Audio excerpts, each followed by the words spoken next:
আসসালামু আলাইকুম। বিএনপি জামাত জঙ্গিদের একটা কথা মনে করিয়ে দিতে চাই, যারাই বাংলাদেশে বসে পাকিস্তানিদের দালালি করছেন, আপনাদের একটা কথা বলতে চাই, শত জেল জুলুম নির্যাতন আওয়ামী লীগের নেতাকর্মীদের উপর করছেন, তাতে তাদের মনোবল দুর্বল করতে পারবেন না। এই দলের নেতৃত্বে মুক্তিযুদ্ধে ৩০ লক্ষ লোক জীবন দিতেও দ্বিতীয়বার চিন্তা করেনি।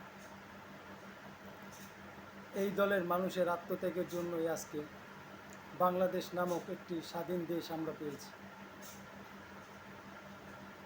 আর সেই দেশে মুক্তিযুদ্ধ বিরোধিতাকারী দল রাজনীতি করবে আর আওয়ামী লীগকে নিয়ে নিষিদ্ধের খেলায় খেলতে চাইবে, সেই খেলায় তারাই হারিয়ে যাবে।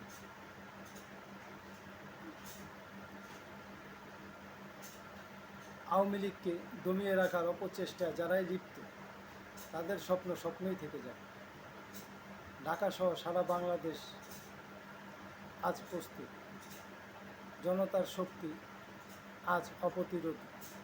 ষড়যন্ত্রকারীদের সব জাল ছিন্ন করে আবারও ফিরবে জনগণের সরকার, ফিরবে শেখ হাসিনার নেতৃত্বে মুক্তির বাংলাদেশ। জয় বাংলা, জয় বঙ্গবন্ধু।